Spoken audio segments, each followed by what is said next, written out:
जय हिंद दोस्तों, स्वागत है आप सभी का हमारे इस चैनल पे। दोस्तों, ज्ञान बिंदु जीएस एकेडमी के तहत जो होमवर्क सीरीज चलाया जा रहा है उसका आज डे 28 है, जो कि 5 मार्च को सर के द्वारा कवर करवाया गया है।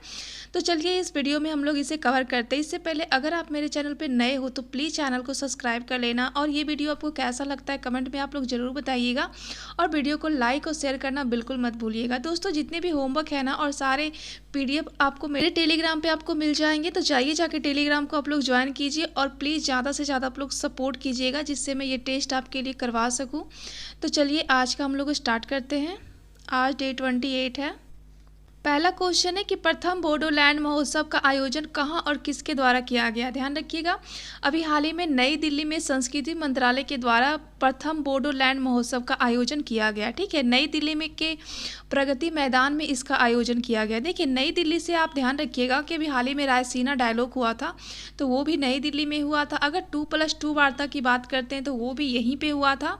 अगर आपसे G20 पूछा जाएगा जो कि 2023 में हुआ था, वो भी यहीं पे हुआ था। अगर आपसे पूछा जाएगा कि ISA का जो सौर ऊर्जा सम्मेलन है ना 2024 कहाँ पे हुआ है, तो वो भी नई दिल्ली में ही हुआ है। ठीक है, तो नई दिल्ली से आपको इसे ध्यान रखना है। नेक्स्ट क्वेश्चन है कि बन्नी उत्सव का आयोजन किस राज्य में किया गया। ध्यान रखिएगा, अभी हाल ही में आंध्र प्रदेश के कन्नूर में बन्नी उत्सव का आयोजन किया गया। आंध्र प्रदेश से ध्यान रखिएगा। अगर आपसे क्वेश्चन पूछा जाएगा कि भारत का सबसे गहरा पोर्ट कहाँ पे है, बंदरगाह, तो विशाखापट्टनम पोर्ट है जो कि आंध्र प्रदेश में ही अवस्थित है। अगर आपसे क्वेश्चन पूछा जाएगा कि भारत का सबसे बड़ा क्षेत्रफल में टाइगर रिजर्व कौन सा है, तो उसे ध्यान रखिएगा नागार्जुन श्रीशैलम आंध्र प्रदेश में ही अवस्थित है। अभी हाल ही में आंध्र प्रदेश गवर्नमेंट के द्वारा ही चलाया गया था ऑपरेशन परिवर्तन, जो कि गांजे की खेती को प्रतिबंधित करने के लिए चलाया गया था। यहाँ से आप ध्यान रखिएगा विंग्स इंडिया समिट अभी हाल ही में कहाँ पे किया गया, हैदराबाद के बेगमपेट एयरपोर्ट पे किया गया, और इसमें अवार्ड किसको दिया गया है ये आप हमें कमेंट बॉक्स में ज़रूर बताइएगा।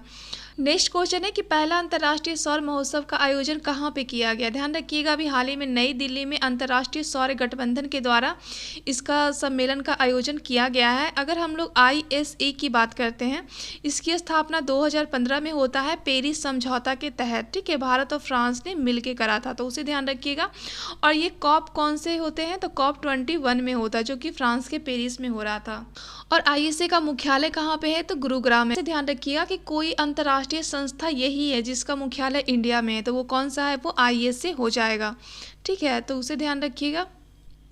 नेक्स्ट क्वेश्चन है कि हाल ही में कौन सी 5 नई शास्त्रीय भाषाओं को स्वीकृति दिया गया है।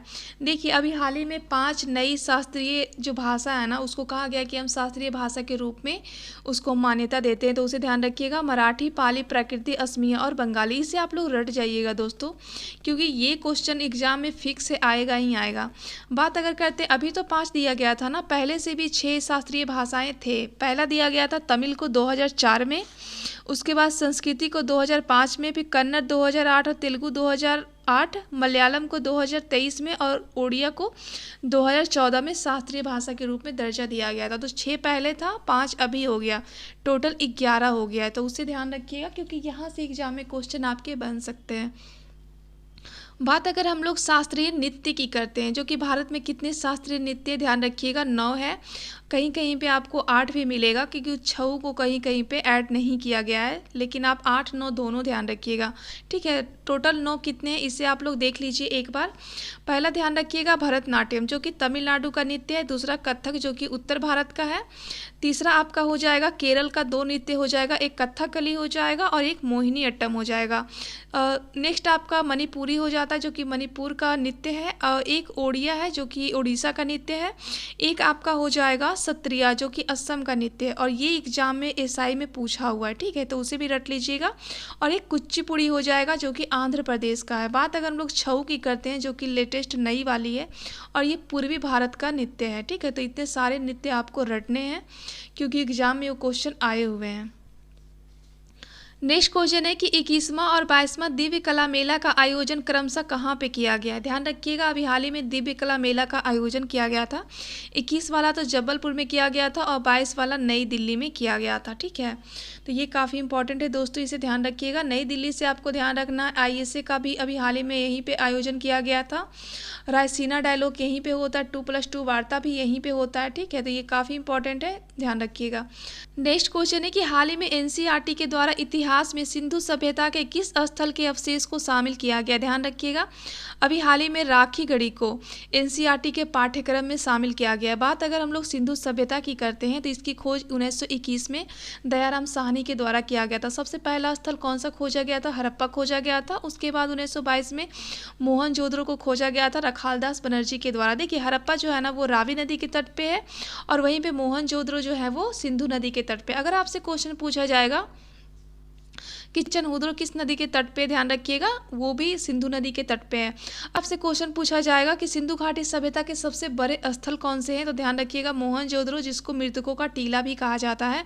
और यही मोहनजोदड़ो था जहाँ पे सबसे बड़ा स्नानागार खोजा गया था और अन्नागार यहाँ पे भी था और हड़प्पा में भी था। ठीक है, दोनों जगह का अन्नागार ध्यान रखिएगा। और सेकेंड नंबर की सबसे बड़ी स्थल राखी गढ़ी है, जो कि भारत के संदर्भ में देखा जाए तो सबसे बड़ी है। और भारत के संदर्भ में दूसरी सबसे बड़ी स्थल धौलावीरा है, जो कि आपका गुजरात में है और ये यूनेस्को के 40वें नंबर के साइट में भी शामिल किया गया है। ठीक है, अगर आपसे क्वेश्चन पूछा जाएगा कि सिंधु घाटी सभ्यता का बंदरगाह कौन सा था, तो ध्यान रखिएगा लोथल, जो कि भोगवा नदी के किनारे गुजरात में अवस्थित है। यहीं से आपको फारस की मोहरें भी मिलती है, जिससे पता चलता है कि भारत का जो व्यापार था ना वो पश्चिमी देशों के साथ भी था। ठीक है, तो ये सारे फैक्ट आपको ध्यान रखने हैं। हड़प्पा से हर एग्जाम में क्वेश्चन पूछे जाते हैं दोस्तों, तो इसके जितने भी प्रीवियस ईयर क्वेश्चन है ना आप लोग इसे 2-3 बार करके रट जाओ। ठीक है, क्योंकि यहाँ से क्वेश्चन बनेंगे ही मरेंगे। नेक्स्ट क्वेश्चन है कि भारतीय कला महोत्सव का आयोजन कहाँ पे किया गया। ध्यान रखिएगा, अभी हाल ही में भारतीय कला महोत्सव का आयोजन किया गया है सिकंदराबाद, जो कि तेलंगाना में अवस्थित है। बात हम सिकंदराबाद की करते हैं तो हैदराबाद और सिकंदराबाद को जो है शहर के रूप में, और ये एग्जाम में पूछा हुआ क्वेश्चन है तो उसे रट जाइएगा। यहाँ से आपको कुछ फेस्टिवल भी ध्यान रखना है, जैसे कि अगर आपसे क्वेश्चन पूछा जाएगा कि सिगमो त्यौहार कहाँ मनाया जाता है तो गोवा में। अगर आपसे अम्बुबाची पूछा जाएगा तो ध्यान रखिएगा असम में। अगर क्वेश्चन पूछा जाएगा कि जात्रा त्यौहार कहाँ पे मनाया जाता है तो पश्चिम बंगाल में। वहीं पे धनु जात्रा पूछा जाएगा तो उड़ीसा में, और मेदाराम जात्रा पूछा जाएगा तो उसे ध्यान रखिएगा तेलंगाना में। ठीक है, अगर आपसे क्वेश्चन पूछा जाएगा कि काला घोड़ा उत्सव कहाँ पे मनाया जाता है तो महाराष्ट्र में। अगर आपसे क्वेश्चन पूछा जाएगा कि चिल्ली, मांडू, तानसेन, खुजराहो, पंचमढ़ी ये सब कहाँ पे मनाए जाते हैं, ध्यान रखिएगा मध्य प्रदेश में। ठीक है, ये सारे क्वेश्चन एग्जाम में पूछे हुए क्वेश्चन है। नेक्स्ट क्वेश्चन है रामबन अनारदाना को हाल ही में GI टैग दिया गया, इसका संबंध किस राज्य से। ध्यान रखिएगा, अभी हाल ही में जम्मू कश्मीर का ये अनारदाना था जिसको GI टैग दिया गया। देखिए, ये जो GI टैग होते हैं ना वो वाणिज्य एवं उद्योग मंत्रालय के तहत इसके अंतर्गत ही आते हैं और इसको 10 साल के लिए दिया जाता है। देखिए, भारत का कोई भी क्षेत्र जहाँ पे किसी चीज़ का उत्पादन बहुत बड़े मात्रा में होता है और उसमें जो श्रमिक होते हैं वो ज़्यादा मात्रा में लगे होते हैं, तो वैसे चीज़ों को भौगोलिक संकेतक दिया जाता है, जिसको विश्व स्तर पे उसको पहचान दिलाया जाता है ताकि उनको अच्छा मार्केटिंग हो पाए। ठीक है, इसका प्रोडक्शन भी हो, मार्केटिंग भी हो और यहाँ पे किसानों का जो आय है ना वो भी बढ़ सके, इसीलिए GI टैग दिया जाता है। हर बार आपने सुना होगा बिहार में भी काफ़ी चीज़ को GI टैग मिला है। आप लोग बिहार से हो तो आप लोग बताना कि बिहार में कौन कौन सी चीज़ें जिनको GI टैग मिला है। बात अगर हम लोग भारत की करते हैं तो भारत में सबसे पहले GI टैग दिया गया था दार्जिलिंग टी को, जो कि 2004 में दिया गया था और ये है कहाँ पे, पश्चिम बंगाल में। ठीक है, अगर हम लोग जम्मू कश्मीर की बात करते हैं तो जम्मू कश्मीर का विलय कब किया गया था, भारत में 1947 में किया गया था। उस समय वहाँ के राजा कौन थे, तो राजा हरी सिंह थे और इनका विलय किया गया था और यहाँ पे ये नेहरू जी के द्वारा किया गया था। देखिए, जम्मू कश्मीर पहले एक स्टेट हुआ करता, लेकिन इसके बाद इसको 2 UT के रूप में कन्वर्ट कर दिया गया। एक तो जम्मू कश्मीर है और एक लद्दाख है। ठीक है, और ये कब किया गया, प्रभावी कब होता है, ध्यान रखिएगा 31 अक्टूबर 2019 को। तो इतने फैक्ट आपको जम्मू कश्मीर से ध्यान रखने हैं दोस्तों, ध्यान रखिएगा। नेक्स्ट क्वेश्चन है कि हाल ही में मनकेडिया समुदाय को वनों पर निवास करने का अधिकार दिया गया है, इसका संबंध किस राज्य से? ध्यान रखिएगा, अभी हाल ही में मनकेडिया जो समुदाय है ना काफ़ी चर्चा में थे, तो ये उनका संबंध उड़ीसा से है और ये एक प्रकार के पीवीटीजे ग्रुप में आते हैं। देखिए यहाँ से आपको कुछ जनजाति ध्यान रखना है जो कि अभी हाल ही में चर्चे में थे। पहला ध्यान रखिएगा सोमपेन जनजाति। सोमपेन जनजाति जो कि अंडमान निकोबार द्वीप समूह में इनका निवास है और इन्होंने जब इसमें जब चुनाव हुआ था ना तो वहाँ पे इन्होंने पहली बार वोट किया था। यहाँ से आप लोग ब्रू जनजाति का नाम भी ध्यान रखिएगा जो कि त्रिपुरा के हैं, इन्होंने भी पहली बार ही मतदान किया था। ठीक है, अगर आपसे पूछा जाएगा कि सैंडलिश जनजाति कहाँ पे है निवास करती हैं, तो ये इंडिया की सबसे खूंखार जनजाति है जो कि अंडमान निकोबार द्वीप समूह में ही इनका निवास है। अगर आपसे क्वेश्चन पूछा जाएगा कि भारत की सबसे बड़ी जनजाति कौन सी है, ध्यान रखिएगा भील जनजाति, और दूसरे नंबर की सबसे बड़ी जनजाति याद रखिएगा ये गोंड जनजाति जो कि मध्य प्रदेश में। अगर आपसे क्वेश्चन पूछा जाएगा कि उत्तर भारत का सबसे बड़ी जनजाति कौन सा है, ध्यान रखिएगा थारू, और दक्षिण भारत की सबसे बड़ी जनजाति कौन हो जाएगी, टोट्टा हो जाएगी। ठीक है, तो उसे भी आपको ध्यान में रखना है क्योंकि एग्जाम में ये सारे क्वेश्चन बने हैं। ठीक है, नेक्स्ट क्वेश्चन है कि रिवीजन सीरीज 1.0 के तहत प्रश्नों के उत्तर दीजिए। देखिए यहाँ पे क्वेश्चन है, पहला क्वेश्चन है कि बिहार में खेल विश्वविद्यालय का उद्घाटन कहाँ पे किया गया, ध्यान रखिएगा राजगीर में, और ये किनके द्वारा किया गया, तो नीतीश कुमार जी के द्वारा किया गया। दूसरा क्वेश्चन है कि पीएम श्री पर्यटन हवाई यात्रा योजना कहाँ से शुरू किया गया, ध्यान रखिएगा मध्य प्रदेश, और मध्य प्रदेश का राजा भोज एयरपोर्ट से इसकी शुरुआत किया गया है। नेक्स्ट है कि जेड मोड सुरंग कहाँ पे अवस्थित है, ध्यान रखिएगा जम्मू कश्मीर में, और इसका ये ऊंचाई ध्यान रखिएगा। नेक्स्ट है कि वह कौन सा सुरंग है जिसे इंटरनेशनल बुक ऑफ ऑनर में दर्जा दिया गया था, ध्यान रखिएगा सेला सुरंग। ठीक है, संविधान पार्क का उद्घाटन कहाँ पे किया गया है, तो महाराष्ट्र में किया गया। वहीं दुनिया का सबसे बड़ा नेट जीरो कार्बन कैंपस कहाँ पे लगाया गया है, तो ये नालंदा विश्वविद्यालय बना है। ठीक है, अगर आपसे क्वेश्चन पूछा जाएगा कि सुदर्शन सेतु किन दो स्थानों को जोड़ता है, ध्यान रखिएगा ये ओखा को द्वारिका से जोड़ती है और ये है कहाँ पे, तो गुजरात में। तो ये सारे क्वेश्चन एग्जाम में पूछे जा सकते हैं आपके, और ये पिछले टेस्ट सीरीज में ही सर के द्वारा कवर करवाया गया है। ठीक है, तो आप लोग उसे ध्यान रखना। नेक्स्ट क्वेश्चन है कि डॉक्टर अंबेडकर ने संविधान के किस भाग को सबसे जटिल भाग माना है, ध्यान रखिएगा भाग 2 को माना था, इसलिए उन्होंने कहा था कि इसे 26 नवंबर 1949 को ही लागू कर दीजिए, और इसे लागू भी उसी वक्त किया गया था। ध्यान रखिएगा भाग 2 में नागरिकता का वर्णन है आर्टिकल 5 से लेके 11 तक, और ये प्रावधान हमने कहाँ से लिया है, तो ब्रिटेन से लिया, इसे भी ध्यान रखिएगा। देखिए नागरिकता संबंधी जो भी कानून बनाना होता है ना वो उसका अधिकार किसे है, तो संसद को है आर्टिकल 11 के तहत, और इसी के तहत संसद ने नागरिकता अधिनियम 1955 बनाए हैं, और इसी नागरिकता अधिनियम के तहत ये बताया गया है कि भारत में कितने प्रकार से नागरिकता दिया जा सकता है या फिर नागरिकता छीना जा सकता है। तो आप लोग हमें कमेंट बॉक्स में बताइएगा कि भारत में नागरिकता कितने प्रकार से दिया जाता है और उसको कितने प्रकार से छीना भी जा सकता है। ठीक है, इसी एक्ट में इसका वर्णन है, तो उसे ध्यान रखिएगा। नेक्स्ट क्वेश्चन है कि लोकसभा के महासचिव की नियुक्ति किसके द्वारा किया जाता है। देखिए लोकसभा के महासचिव की जो नियुक्ति होती है ना वो स्पीकर के द्वारा किया जाता है, मतलब लोकसभा के अध्यक्ष के द्वारा किया जाता है। वर्तमान में लोकसभा के अध्यक्ष ओम बिरला जो कि 18वीं लोकसभा के ये अध्यक्ष है। पहले लोकसभा के अध्यक्ष कौन है ये आप हमें कमेंट बॉक्स में बताइएगा। देखिए वर्तमान में जो महासचिव है ना वो कौन है, तो उत्पल कुमार है। देखिए लोकसभा से ध्यान रखिएगा, लोकसभा के जो अध्यक्ष होते हैं ना वो अपना त्यागपत्र उपाध्यक्ष को देते हैं और उपाध्यक्ष अपना त्यागपत्र लोकसभा अध्यक्ष को देते हैं, तो ये आपको ध्यान रखना है। लोकसभा का जो वर्णन है ना वो आर्टिकल 81 में है, वहीं पे आर्टिकल 80 में राज्यसभा का और आर्टिकल 79 में संसद का वर्णन है, उसे ध्यान रखिएगा। देखिए लोकसभा के अंतर्गत ही लोकसभा सचिवालय होते हैं जिनका प्रावधान आपका आर्टिकल 98 में है। ठीक है, तो इसे भी आप ध्यान रखिएगा क्योंकि यहाँ से क्वेश्चन एग्जाम में पूछे गए हैं। नेक्स्ट क्वेश्चन है कि अनुच्छेद 169 के तहत किसकी सिफारिश पे संसद के द्वारा राज्यों में विधान परिषद के गठन को मंजूरी दी गई है। ध्यान रखिएगा कि आर्टिकल 169 में यह प्रावधान किया गया है कि किस तरीके से राज्य में विधान परिषद का निर्माण किया जाएगा या फिर उनका समापन किया जाएगा। जब निर्माण करने की बात होगा ना तो उसी राज्य के जो संबंधित राज्य के विधानसभा के द्वारा सिफारिश दिया जाएगा संसद को, उसके बाद संसद मंजूरी दे देंगी, उसके बाद उस राज्य के विधानसभा के द्वारा विधान परिषद का निर्माण कर दिया जाएगा।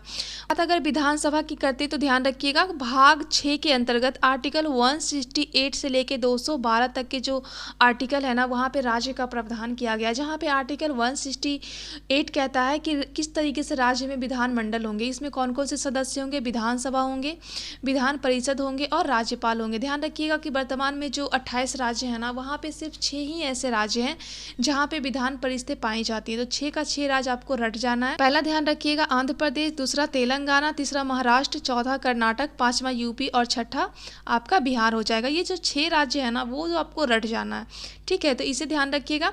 अगर बात हम विधान परिषद की करते हैं तो यहाँ से इस तरीके के भी क्वेश्चन बने हैं, एसआई में पूछा गया है कि विधान परिषद की संख्या कितनी होनी चाहिए विधानसभा का। तो ध्यान रखिएगा विधानसभा का 1/3 सदस्य से ज़्यादा ना हो और न्यूनतम अगर पूछा जाएगा तो 40 सदस्य से भी कम ना हो। ठीक है, ये इनका क्राइटेरिया है, तो इसे ध्यान रखिएगा। विधान परिषद से आप एक फैक्ट और भी ध्यान रखिएगा कि यह एक प्रकार का स्थायी सदन होता है, इसका कभी भी भंग नहीं किया जाता है। इनका 2 साल में 1/3 सदस्य रिटायर हो जाते हैं और इनके सदस्यों का जो टाइम पीरियड होता है ना वो 6 साल का होता है। ठीक है, तो उसे ध्यान रखिएगा। ये भंग तो नहीं होते बट इनको समाप्त किया जा सकता है। ठीक है, तो इस फैक्ट को भी आपको ध्यान रखना है। नेक्स्ट क्वेश्चन है कि कौन सा मूल अधिकार केवल भारतीयों को प्राप्त है। ध्यान रखिएगा 15, 16, 19, 29, 30 जो है ना सिर्फ भारतीयों को प्राप्त है। मूल अधिकार का वर्णन जो है भाग 3 में है, 12 से लेके 35 तक का है ये, और इसे भारत का मैग्ना कार्टा भी कहा जाता है। आर्टिकल 15 में क्या है कि जाति, धर्म, लिंग और जन्म स्थान के आधार पे आप किसी के साथ भी जो है ना वो भेदभाव नहीं कर सकते हो। आर्टिकल 16 में बताया गया लोक नियोजन में अवसर की समानता। ठीक है, आर्टिकल 19 जो है ना वो अभिव्यक्ति एवं वाक्य की स्वतंत्रता देता है। वहीं पे आर्टिकल 29, 30 दोनों जो है ना वो अल्पसंख्यक से संबंधित है, जहाँ पे आर्टिकल 29 में कहा गया है कि इनके हितों का संरक्षण किया जाएगा, और आर्टिकल 30 में जो अल्पसंख्यक होंगे उनके जो शिक्षण संस्थान, उनका जो प्रशासन है ना उनके बारे में यहाँ पे उल्लेख किया गया है, तो उसे आप लोग याद रखिएगा। नेक्स्ट क्वेश्चन है कि अल्पसंख्यक के हितों का संरक्षण संविधान के किस अनुच्छेद में किया गया। ध्यान रखिएगा आर्टिकल 29 में अल्पसंख्यक के हितों के संरक्षण की बात किया गया। अगर बात हम लोग आर्टिकल 30 की करते हैं तो वहाँ पे अल्पसंख्यक के द्वारा शिक्षा और उनके प्रशासन का उल्लेख किया गया। ठीक है, और ये मूल अधिकार के अंतर्गत ही आता है, तो उसे ध्यान रखिएगा।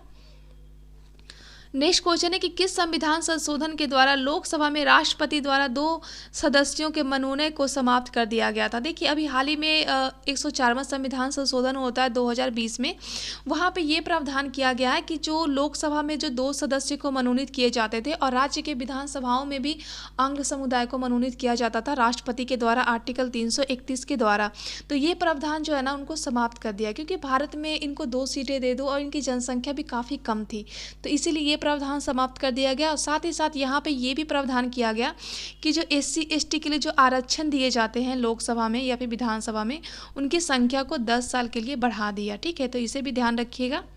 नेक्स्ट क्वेश्चन है कि केंद्रीय वित्त आयोग अपना प्रतिवेदन किसे सौंपते हैं। ध्यान रखिएगा ये राष्ट्रपति को सौंपते हैं। बात अगर हम लोग वित्त आयोग की करते हैं, इसका उल्लेख आर्टिकल 280 में है। पहले वित्त आयोग कौन थे? KC नियोगी जी थे। अगर वर्तमान वित्त आयोग पूछा जाएगा जो कि 26वें नंबर के हैं, अरविंद परगड़िया, जो कि एग्जाम में पूछा हुआ क्वेश्चन है। तो इनका टाइम पीरियड आप लोग ध्यान रखिएगा 1 अप्रैल 2026 से इनका टाइम पीरियड स्टार्ट होगा और 31 तक चलेगा। ठीक है, तो उसे ध्यान रखिएगा। नेक्स्ट क्वेश्चन है कि हीलियम, आर्गन आदि अक्रिय गैसों की उपस्थिति में जब ग्रेफाइट को विद्युत आर्क में गर्म किया जाता है तो किस तल का निर्माण होता है। ध्यान रखिएगा ये फ्लोरीन का निर्माण होता है। देखिए कार्बन का अपरूप जो है ना एग्जाम में पूछा जाता है, तो कार्बन का अपरूप क्या क्या होता है? हीरा ध्यान रखिएगा, ग्रेफाइट होता है और फ्लोरीन होता है, और कोयला भी कार्बन का ही अपरूप होता है, तो इतना आपको ध्यान रखना है। नेक्स्ट क्वेश्चन है कि पीतल मिश्र धातु में तांबा जिंक के प्रतिशत क्या होता है। ध्यान रखिएगा तांबा का जो परसेंट होता है ना वो 70 होता है और जिंक का 30 होता है। अगर हम लोग तांबा जिंक के साथ अगर हमने निकल को मिला दिया तो ये क्या बन जाएगा? ध्यान रखिएगा ये जर्मन सिल्वर बन जाएगा। अगर हमने तांबा जिंक के साथ अगर हमने टीन को मिक्स कर दिया तो ये क्या बन जाएगा? गन मेटल बन जाएगा। यहाँ से एग्जाम में क्वेश्चन पूछे हुए दोस्तों, अगर आपसे कांसा पूछेगा तो कांसा का ध्यान रखिएगा, कांसा में तांबा और टीन को मिलाया जाता है। तांबा 90% होता है, वहीं पे टीन जो है ना वो 10% होता है। ठीक है, तो आप लोग इसे ध्यान रखिएगा। इस क्वेश्चन है कि प्राक्कलन समिति का गठन कब और किस समिति के सिफारिश पे किया गया था। ध्यान रखिएगा 1950 में इसका स्थापना किया गया था जॉन मथाई की समिति के सिफारिश पे। बात हम लोग प्राक्कलन समिति की करते हैं ना, तो इसमें टोटल 30 सदस्य होते हैं और टोटल जो होते हैं ना वो लोकसभा से ही होते हैं। संसद की सबसे बड़ी समिति अगर पूछा जाएगा तो कौन हो जाएगा? प्राक्कलन समिति हो जाएगा। और प्राक्कलन समिति और लोक लेखा समिति को जुड़वा बहन कहा जाता है। ठीक है, तो उसे भी आप लोग ध्यान रखिएगा। नेक्स्ट क्वेश्चन है कि UNFCCC द्वारा ग्लोबल वार्मिंग और जलवायु परिवर्तन से निपटने के लिए किस एक पहल की शुरुआत की गई। ध्यान रखिएगा क्योटो प्रोटोकॉल, जो आता कब है? 1997 में आता है और 2005 में इसको अपनाया जाता है। अगर आपसे क्वेश्चन पूछा जाएगा कि ग्रीन हाउस गैस के उत्सर्जन से कौन सा प्रोटोकॉल संबंधित है, तो ध्यान रखिएगा क्योटो प्रोटोकॉल हो जाएगा। अगर आपसे क्वेश्चन पूछा जाएगा कि स्टॉकहोम सम्मेलन कब होता है, तो ध्यान रखिएगा 1972 में होता है और ये पर्यावरण से संबंधित है। इसी सम्मेलन में UNEP यूएनडीपी की स्थापना होती है और बाद में इसी सम्मेलन के बाद 5 जून को पर्यावरण दिवस के रूप में मनाया जाता है। अगर आपसे मॉन्ट्रियल प्रोटोकॉल पूछा जाएगा जो कि कनाडा में होता है 1987 में, ठीक है, इसका संबंध किससे है? तो ओजोन क्षरण से इसका संबंध है। ओजोन के लिए याद रखिएगा CFC जो है ओजोन क्षरण के लिए उत्तरदायी कारक के रूप में है। और ओजोन दिवस कब मनाया जाता है? तो 16 सितंबर को मनाया जाता है, ठीक है, इतना आपको रट जाना है। नेक्स्ट क्वेश्चन है कि किस अधिनियम के द्वारा कंपनी के अधिकार पत्र को 20 वर्ष के लिए बढ़ा दिया गया था? ध्यान रखिएगा 1813 के चार्टर एक्ट के द्वारा कंपनी के जो अधिकार थे उनको 20 साल के लिए बढ़ा दिया गया था। और इसी अधिनियम में ये भी कहा गया था कि शिक्षा पे हम लोग 1 लाख रुपए खर्च करेंगे। 1833 का जब चार्टर एक्ट आता है ना, वहाँ कंपनी का व्यापारिक अधिकार समाप्त कर लिया जाता है और कंपनी को कहा जाता है कि आप बस राजनीतिक अधिकार ही आपके पास है। उसके बाद 1858 का जब चार्टर एक्ट आता है तो यहाँ पे क्या होता है कि भारत का जो भी प्रशासन है ना वो महारानी के हाथों में चला जाता है और कंपनी को पूर्णतः यहाँ पे समाप्त कर दिया जाता है, ठीक है, तो उसे आप लोग ध्यान रखिएगा। नेक्स्ट क्वेश्चन है कि न्यूटन की गति का कौन सा नियम रॉकेट प्रणोदन में शामिल होता है? ध्यान रखिएगा ये न्यूटन के तीसरे नियम के तहत कहा गया है। देखिए न्यूटन जो थे ना उन्होंने गति के टोटल 3 नियम दिए थे। पहला नियम के तहत गैलीलियो या फिर जड़त्व के नियम का पता चलता है, बल का परिभाषा पता चलता है। दूसरा जो नियम है ना यहाँ से बल का व्यंजक पता चलता है और दूसरा नियम पहला नियम का ही एक पार्ट है, ठीक है, तो उसे भी ध्यान रखिएगा। तीसरा नियम से संवेग संरक्षण के सिद्धांत का पता चलता है, तो उसे ध्यान रखिए क्योंकि ये एग्जाम में पूछे हुए क्वेश्चन है। नेक्स्ट क्वेश्चन है कि सूर्य से सबसे अधिकतम दूरी के कारण किस ग्रह के चारों ओर अति शीतल मीथेन वाला बादल पाया जाता है? ध्यान रखिएगा कि ये सन है, ठीक है, सन का सबसे नज़दीक ग्रह कौन सा है? तो बुध है। और सबसे दूर ग्रह जो है ना वो वरुण है। तो वरुण के चारों तरफ ही मीथेन वाला बादल पाया जाता है। अगर हम लोग अरुण की बात करते हैं तो अरुण जो होता है ना वो 15 डिग्री सेल्सियस पे ये लेटा हुआ ग्रह है, तो इसे भी ध्यान रखिएगा क्योंकि एग्जाम में ये क्वेश्चन पूछा हुआ है। नेक्स्ट क्वेश्चन है कि सूर्य के सतह और सौर कलंक का कुल तापमान क्रमशः कितना होता है? ध्यान रखिएगा ये सूर्य हो जाते हैं, ये इनका जो लाइट है ना ये लाइट वाला, तो ये जो सतह है ना इनका मान कितना हो जाएगा? 6000 डिग्री सेल्सियस। और सूर्य में कहीं कहीं पे ना छायादार पाया जाता है कोई जगह, उसी को कलंक कहा जाता है। इसका मान कितना होता है? तो 15000 डिग्री सेल्सियस होता है। अगर आपसे सूर्य का केंद्रक का मान पूछा जाएगा तो उसे ध्यान रखिएगा 15 मिलियन डिग्री सेल्सियस, तो इतना आपको ध्यान रखना है। नेक्स्ट क्वेश्चन है कि कैडमियम युक्त जल प्रदूषण से कौन सा रोग होता है? देखिए कैडमियम से कौन सा रोग होता है तो इसे ध्यान रखिएगा इटाई रोग होता है। अगर आपसे क्वेश्चन पूछा जाएगा कि पारा की अधिकता से कौन सा रोग होता है तो मिनी माता होता है। आर्सेनिक की अधिकता से कौन सा रोग होता है तो पेट संबंधी बीमारी होती है। वहीं पर अगर पूछा जाएगा कि नाइट्रेट से कौन सा रोग होता है तो उसे ध्यान रखिएगा ब्लूबेरी होता है, ठीक है, जो कि बच्चों में होता है। नेक्स्ट क्वेश्चन है कि भारत में पंच संघीय क्षेत्र में कौन सा है जिनका राज्यसभा में कोई भी प्रतिनिधित्व नहीं है? देखिए राज्यसभा में जो है ना वो 3 ही ऐसे यूटी हैं जिनका प्रतिनिधित्व है, तो उसे ध्यान रखिएगा दिल्ली, पांडुचेरी और जम्मू कश्मीर को। और 5 जो यूटी है ना उनका कोई प्रतिनिधित्व नहीं है, अंडमान, चंडीगढ़, लक्षद्वीप, लद्दाख, दमन-दीप और नागर हवेली। तो ये 5 जो है ना यूटी इनका कोई भी प्रतिनिधित्व राज्यसभा में नहीं है, ठीक है, वहीं पे तीनों का प्रतिनिधित्व है, तो इसे ध्यान रखिएगा। नेक्स्ट क्वेश्चन है कि राज्य पुनर्गठन 1956 में पूर्व भारतीय राज्यों को कितने भागों में बांटा गया था? ध्यान रखिएगा ये 4 भागों में बांटा गया था। नेक्स्ट क्वेश्चन है कि भारतीय संविधान को वकीलों का स्वर्ग किसने कहा था? ध्यान रखिएगा आइवर जेनिक्स ने करा था। नेक्स्ट क्वेश्चन है कि राष्ट्रीय किसान आयोग का गठन कब और किसकी अध्यक्षता में किया गया था? ध्यान रखिएगा 2004 में MS स्वामीनाथन की अध्यक्षता में किया गया था। यही MS स्वामीनाथन थे जिसको भारतीय हरित क्रांति का जनक भी कहा जाता है, ठीक है, तो उसे भी ध्यान रखिएगा। नेक्स्ट क्वेश्चन है कि किस तिथि को सन 1930 में पूर्ण स्वाधीनता दिवस के रूप में मनाने के लिए निर्णय लिया गया था? ध्यान रखिएगा 1929 का जो अधिवेशन होता है ना उसमें ये डिसाइड किया जाता है कि अगला जो 26 जनवरी 1930 यहाँ पे रखिएगा, यहाँ पे 30 हो जाएगा, ठीक है, तो 26 जनवरी 1930 को हम लोग क्या करेंगे? पूर्ण स्वाधीनता दिवस के रूप में मनाएंगे, ठीक है, तो उसे ध्यान रखिएगा। नेक्स्ट क्वेश्चन है कि संविधान सभा का गठन कैबिनेट मिशन योजना के अनुरूप कब हुआ था? ध्यान रखिएगा ये जो कैबिनेट मिशन योजना है ना वो 24 मार्च 1946 को भारत आता है और 16 मई 1946 को इन्होंने प्रस्ताव दिया था। उसके बाद जुलाई 1946 में चुनाव किया जाता है, तो इसका राइट आंसर क्या हो जाएगा? जुलाई 1946, ठीक है, तो उसे ध्यान रखिएगा। नेक्स्ट क्वेश्चन है कि संत कबीर किस शासक के समकालीन थे। ध्यान रखिएगा, ये जो कबीर थे ना वो अकबर के समकालीन थे। देखिए यहाँ से कबीर से आपके कुछ बुक के नाम भी आपको ध्यान रखना है, जैसे कि बीजक किनका है तो इन्हीं का है। अगर रत्नावली पूछेगा, अगर ग्रंथनावली पूछेगा और अनुराग सागर पूछेगा तो ये सारे जो किताब है ना वो इनके द्वारा ही लिखा गया था, तो आप लोग उससे भी ध्यान रखिएगा। नेक्स्ट क्वेश्चन है कि राज्य विधान परिषद में कुछ सीटों में राज्यपाल द्वारा कितनी सीटों का मनोनयन किया जाता है। ध्यान रखिएगा 1/6 का किया जाता है। नेक्स्ट क्वेश्चन है कि मानव शरीर में किस परजीवी की उपस्थिति के कारण मलेरिया नामक बीमारी होता है। ध्यान रखिएगा ये परजीवी कौन सी होती है तो प्लाज्मोडियम होती है, और इसका वाहक कौन सा होता है तो मादा इन्फ्लुएंजा होती है, इसी कारण मलेरिया होता है। तो ये काफ़ी इंपॉर्टेंट है दोस्तों, इसे ध्यान रखिएगा। नेक्स्ट क्वेश्चन है कि मौर्य साम्राज्य का राजा बनने से पूर्व अशोक कहाँ का राज्यपाल था। ध्यान रखिएगा ये अवंती या फिर उज्जैन के राज्यपाल थे। देखिए मौर्य साम्राज्य का सबसे महान जो शासक होते हैं ना वो अशोक ही होते हैं, और इन्होंने ही सबसे पहले भारत में स्तंभ बनाना शुरू किया था, और स्तंभ बनाते थे और उसके माध्यम से अपना ये विचार को प्रकट करते थे। ठीक है, तो उसे ध्यान रखिएगा। नेक्स्ट क्वेश्चन है कि हुर्नों के आक्रमण का उल्लेख किस स्तंभ में किया गया है तथा इसका निर्माण किसके द्वारा किया गया। देखिए ये जो हुर्ण का आक्रमण है ना इसके बारे में बताया गया है भीतरी स्तंभ लेख, जो कि स्कंद गुप्त के द्वारा बनाया गया है। नेक्स्ट क्वेश्चन है कि किस सिख गुरु ने लंगर प्रथा को औपचारिक रूप से प्रदान किया था।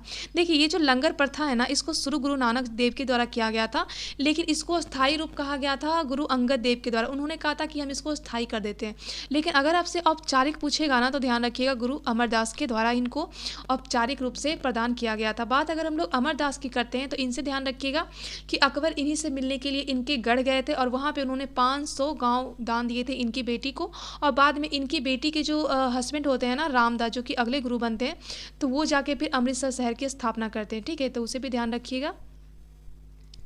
नेक्स्ट क्वेश्चन है कि नागालैंड राज्य को विशेष दर्जा देते हुए संविधान के किस अनुच्छेद में शामिल किया गया। ध्यान रखिएगा आर्टिकल 371 के ए में इसको शामिल किया गया है।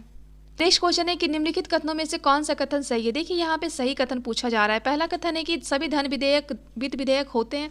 देखिए जो धन विधेयक होते हैं ना इसमें आय भी सम्मिलित होता है और इसमें व्यय भी सम्मिलित होता है। वहीं अगर वित्त विधेयक की बात करते हैं ना तो इसमें सिर्फ आय ही सम्मिलित होता है। तो सभी धन विधेयक वित्त विधेयक नहीं हो सकते क्योंकि इसमें व्यय नहीं है। ठीक है, तो ये तो गलत हो गया। दूसरा है कि सभी वित्त विधेयक धन विधेयक होते हैं क्या, ये बिल्कुल सही है। देखिए धन विधेयक का वर्णन जो है ना वो आर्टिकल 110 में है, वहीं पे आर्टिकल 117 में वित्त विधेयक का उल्लेख है। ये सारे एग्जाम में पूछे हुए क्वेश्चन है दोस्तों, तो आप लोग इसे रट जाइएगा। नेक्स्ट क्वेश्चन है कि मुस्लिम लीग के द्वारा पाकिस्तान के संकल्प को कब और कहाँ पे प्रस्तुत किया गया था। ध्यान रखिएगा 1940 के लाहौर में जो है ये जिन्ना के द्वारा पेश किया गया था प्रस्ताव कि हमको पाकिस्तान चाहिए। ठीक है, तो उसे ध्यान रखिएगा। नेक्स्ट क्वेश्चन है कि मुस्लिम लीग के द्वारा कांग्रेस के मंत्रालय के त्याग पत्र के उपलक्ष्य में उधार दिवस मतलब मुक्ति दिवस कब मनाया गया था, तो 1939 में मनाया गया था, तो उसे भी ध्यान रखिएगा। नेक्स्ट क्वेश्चन है कि सन 1942 में मोहनदास करमचंद गांधी जी को ब्रिटिश सेना के द्वारा कहां से गिरफ्तार किया गया। देखिए इनको मुंबई से गिरफ्तार किया गया था, और आगा खां पैलेस जो कि पुणे में है ना वहां पे इनको ऐजा बंदी बना के रखा गया था, तो उसे ध्यान। नेक्स्ट क्वेश्चन है कि अगस्त प्रस्ताव जो कि 1940 में आता है को कांग्रेस सरकार के द्वारा कब अस्वीकार किया गया था। देखिए ये जो अगस्त प्रस्ताव है ना 1940 में आता है, उस समय वायसराय होते हैं लॉर्ड लिंथगो।